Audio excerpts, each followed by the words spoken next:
Thank you so much. First of all, thank you for Pesenti and Carlo for inviting me.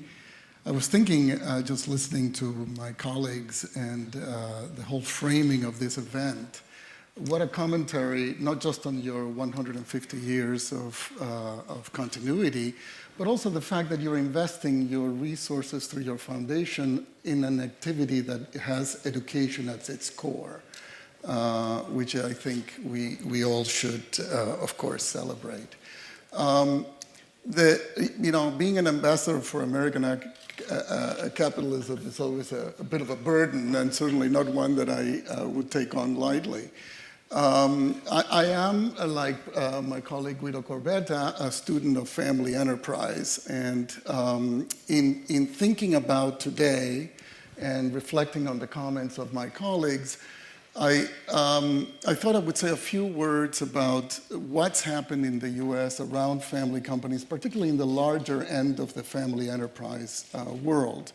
As you know, about 35% of the Fortune 500s are controlled by families. And since the financial crisis of '08, families have really begun to pay attention to one thing that they had neglected in the past, which is what makes them special as family enterprises. Many American family-controlled enterprises in the 90s and early 20s endorse the shareholder value model. And in the process of endorsing that model, felt that they went too far in becoming fully so professionalized that they were beginning to lose their soul. So part of what's happened since the '08 crisis is that family enterprises have retaken their identity as family companies and began a very fascinating process of trying to find, just like we've been speaking here at the country level, a hybrid model that begins to integrate preserve their own identity as family enterprises, that allows them to tap that special culture, that special set of ingredients that Guido and others have talked about that makes them unique, while at the same time embracing the dynamism, the meritocracy, the professionalism that comes with a global world and the kind of competitiveness that our colleagues have been speaking about, which is very much a reality. So what are the pragmatic implications of this balance? How do you, in the context of a family enterprise, retain your unique identity as a family company and yet endorse enough of the competitive ingredients you need to be able to continue your growth and to continue your success in a competitive world?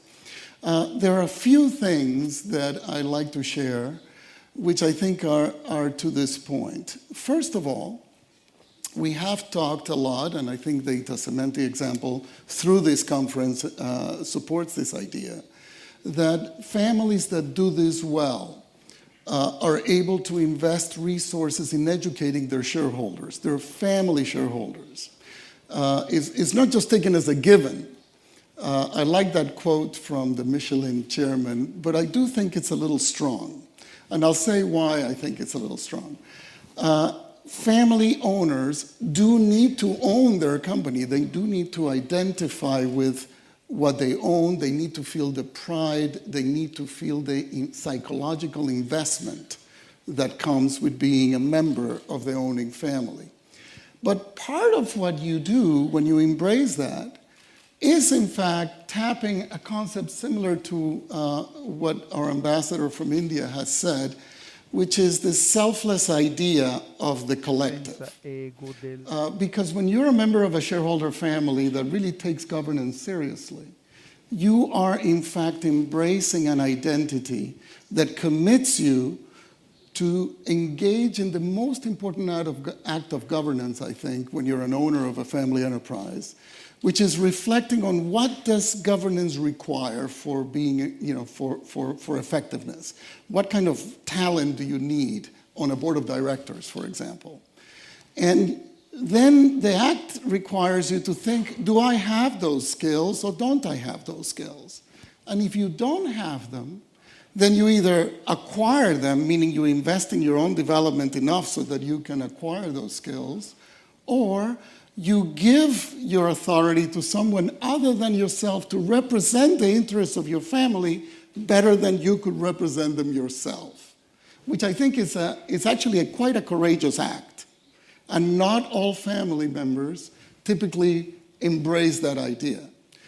And families that invest in educating their owners create more of a probability that, in fact, the owners will behave with that kind of selflessness, with that kind of commitment to the future, by saying, I don't need to be on the board, but I will put someone other from my family, even though if they might not be from my own branch, who happens to have the skills to represent me better.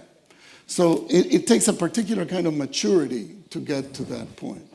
So while innovation in governance, I think, is fundamental, and the efforts of Gabriel and his counterparts around the world are absolutely essential, it also takes innovation internally within families to be able to acquire the kind of spirit that creates for effective governance. So governance is not just a tool, is also a mindset in itself, and that you have to put that mindset in people's heads through education, through awareness that a better governed company is not just good for the employees, it's not just good for the customers and the community, it's also good for the family owners that control the family.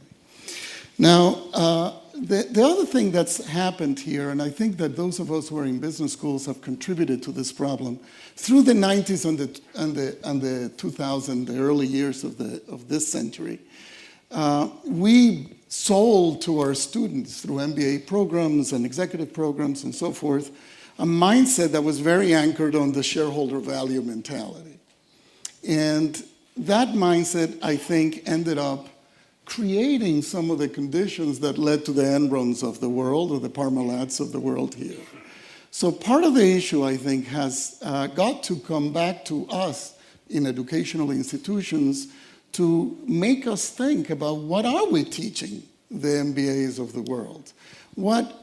How do we educate the future non-family executives to also approach their employment with a mindset that is more akin to the kind of mindset family owners have?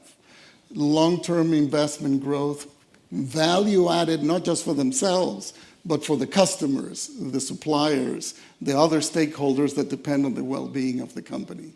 So I think educational institutions really do have to invest in educating not just competent managers, but humanistic managers as well, who are thoughtful about the long-term impact of their own activities in their communities and bring that mindset to the organizations in which they are themselves employed.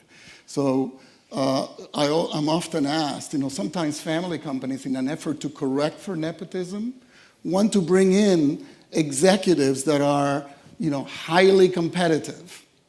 And in fact, those executives, in my view, often don't succeed in family companies. You need an executive that is extremely competent, for sure, but also has a value mindset that makes that executive's agenda in alignment with the agenda of the owners. So you need to work both ends, not just the owners, but also the hired executives that you bring in. And then finally, I'd like to also close with this fundamental idea that I think is at the core of capitalism. There's a fantastic book that I recommend highly called Familial Capitalism by a historian at Princeton. His last name is James. And he analyzes the role of family in society today and the role that family has played in the very evolution of capitalism, and how today family enterprises become a mediator between the changes that are going on in the marketplace and the changes that the state has to embrace to be able to govern in a more holistic way the kinds of challenges that we have. And one of the points that we are learning about sustainable family companies, which I think speaks to this issue very well, is that managing a family enterprise effectively forces you, the managers, the owners, and all of the stakeholders around the enterprise to learn to live with dilemmas. So it isn't just a matter of embracing a model and solving its problems. It's that every solution brings new problems. So the mindset we must embrace for the 21st century in general, I feel, and family enterprises, when they're well managed, are very good at this, is really learning to find solutions to dilemmas that buy us time until we can get to the next solution and allow for sustainable organic evolution. Let me embrace some of these dilemmas, describe them for you. So for example, how do you create a synthesis between professionalism and nepotism by saying we're going to have nepotistic excellence? What does that mean? It means investing in the development of your owners, so someday you can cherry pick with very great care the best and best educated and most smart of your owners to represent that constituency in the leadership of your enterprise. If you don't invest in developing talent within your family, then you won't have those leaders at the end of the day. But the notion that these two can actually be harmonized is very interesting. A lot of my colleagues talked about another dilemma, which is the balance between tradition and innovation. Good family companies are able to come up with a synthesis of that. Italcementi, I'm sure, if you just on the words I've heard, the little research I've done on your history, suggests that you have been excellent at that. You've been able to keep going and yet embrace innovation in a way that doesn't betray who you are. That I think is essential. Another dilemma is managing for the long term while being extremely agile and tactical in the short term. How do you manage that balance? How do you manage the commitment to the future generations that you spoke so eloquently about, while at the same time understanding that you are a temporary custodial of the wealth you inherit and that your job is to pass it on better than you received it. So that's the concept. And that concept changes our notion of what ownership is. So the ownership of the enterprise is no longer a thing that you own, like you would own a car, or like you own a TV set or a commodity. It is a privilege that you've inherited, that then you have to invest to earn it and then pass it on to your next generation. It's that mindset, again, that allows you to synthesize this notion of continuity while still innovating and changing, which I think is very much at the core. Now, the final point I will make, I think my colleague from Abu Dhabi, Shaika, thoughts regarding philanthropic entrepreneurship. And one of the things that I find that is really essential is we love in the Western world for sure to celebrate individuals. You know, just yesterday I was walking around your cemetery in Milan, which I highly recommend for those of you who are from out of town. It doesn't sound like going to a cemetery would be the kind of thing you would do when you're visiting, but in fact it was a fantastic experience. And one of the things that grabbed my attention was that how many family mausoleums there are, that the power of family ties is so strong that we invest tremendous energy in keeping our dead together, even after they're gone. And one of the things that caught my attention there as well was that when that power of family gets activated in service of wealth creation, it creates a kind of conditions that really motivate people well beyond what incentives that have to do with monetary rewards are able to do. So, for example, we have found in micro lending programs, that it isn't just lending to the women, and women are better at paying back the money than men are. It's also taking into account that the women most often are working not just for themselves, but for their kids and for their grandkids. They have a sense of continuity in the chain that makes familial motivation very powerful. I was taken, for example, on a study on what's called the bamboo network. It turns out that the biggest source of foreign capital, private foreign capital that's fueling the growth of China, is all of the family members of the Chinese expatriate community that has relatives back in China is one of the biggest sources of foreign capital in China. And that's not coincidence. It's the family ties being activated in service of the development and deployment of capital that in itself is fueling growth. So I think we are just at the very beginning of understanding the role that family plays in a global world in terms of incentivizing economic growth and indeed cultural development. So let me pause there. I've already probably extended my time, but then we'll come back if there are questions. Grazie.